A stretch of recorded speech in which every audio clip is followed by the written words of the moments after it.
how the body prepares for sleep, and sometimes, goodbye.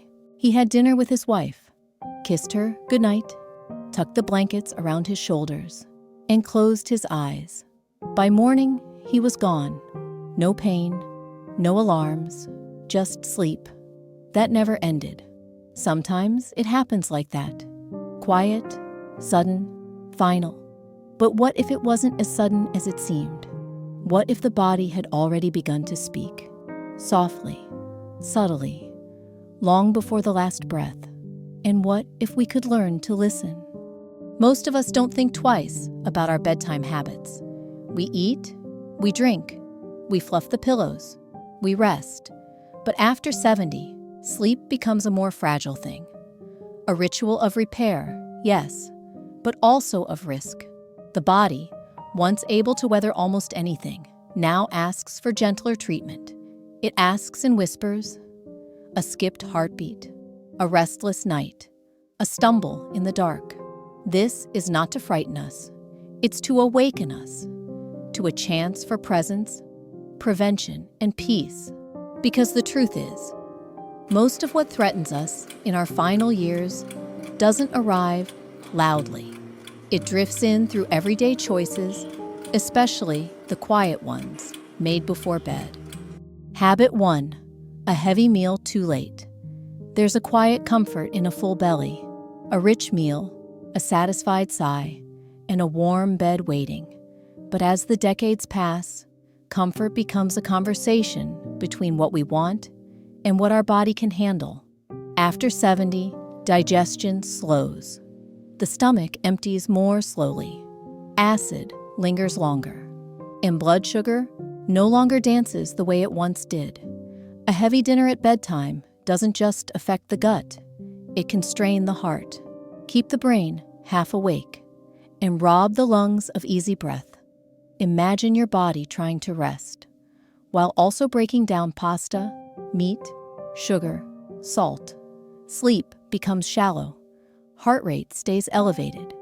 And for some, especially those with hidden heart issues, this effort becomes a silent risk. Over time, chronic reflux damages the throat. Sugar spikes disturb the nervous system, and the body's ability to fully drop into rest begins to disappear.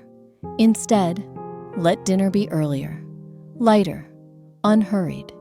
If you need something later, a small handful of nuts, a slice of fruit, a warm herbal tea. Let the body know, I am done for the day. You can rest now. Habit 2. Drinking too much before bed. Water is life, but timing is wisdom. After 70, the bladder changes. It holds less, signals more, and doesn't always wait. Drinking too much in the evening might seem harmless, but for many, it becomes the first domino in a dangerous pattern. You wake with urgency. You stand too fast. Your blood pressure hasn't caught up, and suddenly, the ground tilts, falls, fainting, confusion, in the dark, postural hypotension, where blood pressure drops upon standing, is common in older adults, and it often strikes quietly in moments like these.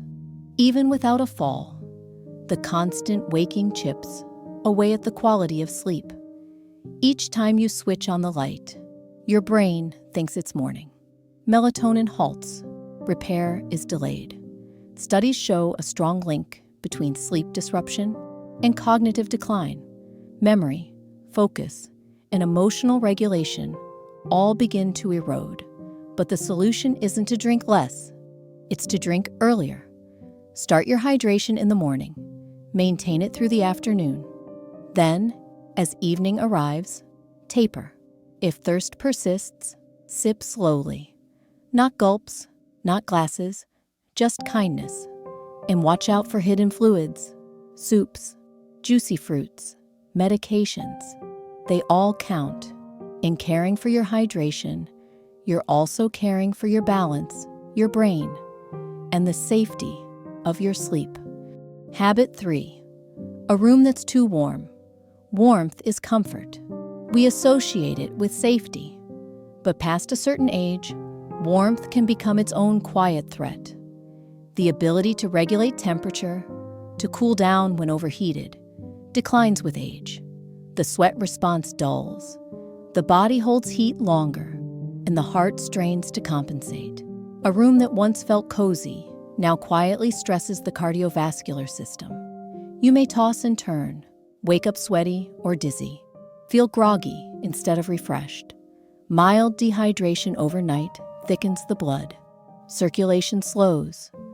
The risk of clotting rises, and the restorative stages of sleep, so essential to brain health, to memory, to mood, are harder to reach when the body is too warm. Let's picture Frank. He's 74, loves reading in bed with a heavy blanket and a heated room, but he wakes each morning exhausted. He doesn't know that his heart is overworking while he sleeps. Now imagine his room just a few degrees cooler. Layers instead of weight, cotton instead of fleece, a window cracked open, a breath of air turning the night from heavy to healing. Experts recommend 60 to 67 degrees Fahrenheit for optimal rest. It's not about being cold. It's about helping your body settle into its natural rhythm. Let your sleep be cool, so your body doesn't have to fight to stay there. Habit 4. Sleeping in the wrong position. We rarely think about how we lie when we sleep, only that we feel comfortable. But comfort isn't always safety, especially not now. Sleeping on your back might feel familiar, but gravity shifts things inside. The tongue relaxes backward, the airway narrows, and the breath pauses. Obstructive sleep apnea, often undiagnosed, affects many older adults. It interrupts oxygen flow, strains the heart, and increases the risk of high blood pressure, stroke, even cardiac arrest. And even if you don't stop breathing, you might be pressing down on your heart. Sleeping on the right side has been shown to impair circulation, particularly for those with heart conditions. The gentle alternative, your left side. This position supports circulation, aids digestion, and keeps airways more open. It reduces reflux, supports lymphatic flow, and helps the heart do its quiet work through the night. If it's hard to stay there, use a body pillow. Tuck something between your knees. Elevate your head slightly. These are not drastic changes. They are whispers of protection. What you do before bed is not just routine. It is care. It is stewardship. It is a lullaby you write for your own breath.